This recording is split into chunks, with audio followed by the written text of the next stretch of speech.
Here's a psychology fact you're not ready for. You can be liked by everyone and still feel completely alone. Not ignored, not rejected, not excluded. Liked. People laugh at your jokes, they respond to your messages. They say nice things about you when you're not in the room, and yet, late at night, when the noise finally dies down, there's a quiet realization your mind keeps circling.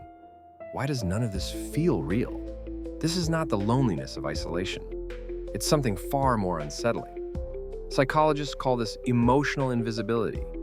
It happens when your social world is full, but your inner world is untouched.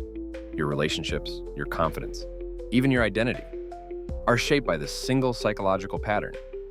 You're present everywhere, but felt nowhere. And the reason this hurts so deeply is because being liked is supposed to mean you belong. That's the promise society makes. But psychology tells a very different story. But here's where it gets worse. Being liked does not mean being known. In fact, the more universally liked someone is, the more likely they are to be self-editing.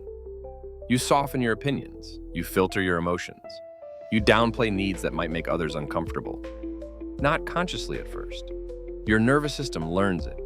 It discovers a simple equation early in life. Approval equals safety.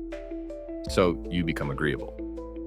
Easygoing, low maintenance, and slowly, without realizing it, your personality turns into something palatable instead of something true. Psychology shows this creates a paradox. The more you are liked for who you perform as, the lonelier you feel as who you are. But here's the part nobody wants to admit. Your brain is not optimized for connection. It's optimized for survival. And from a survival perspective, being liked feels safer than being seen. Being seen risks rejection. Being liked that reduces friction. So your mind chooses politeness over honesty, harmony over depth, acceptance over intimacy. You tell yourself things like, they don't need to know that part of me. It's not worth the awkwardness. I'll bring it up later. But later never comes, and over time, your relationships begin orbiting a version of you that doesn't fully exist.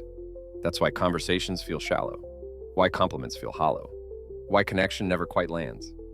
You're surrounded by people reacting to a mask, and your nervous system knows it. If this is uncomfortable, good.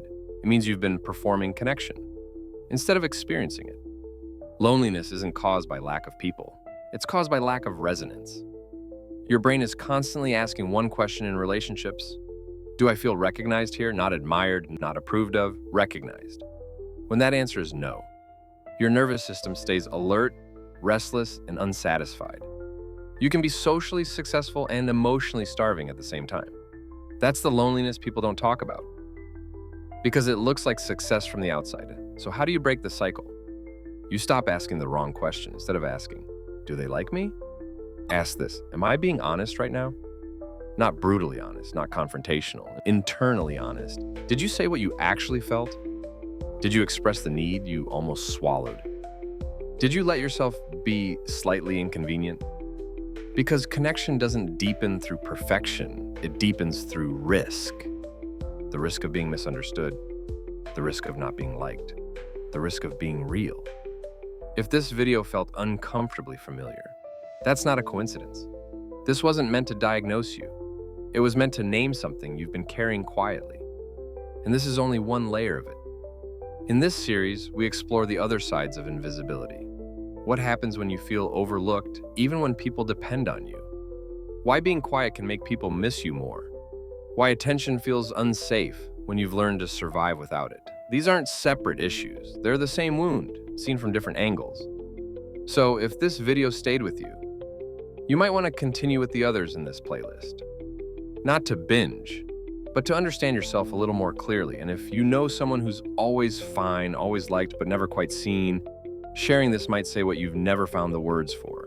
If this kind of psychology resonates with you, you're welcome to stay here. We explore the parts of the mind most people learn to hide.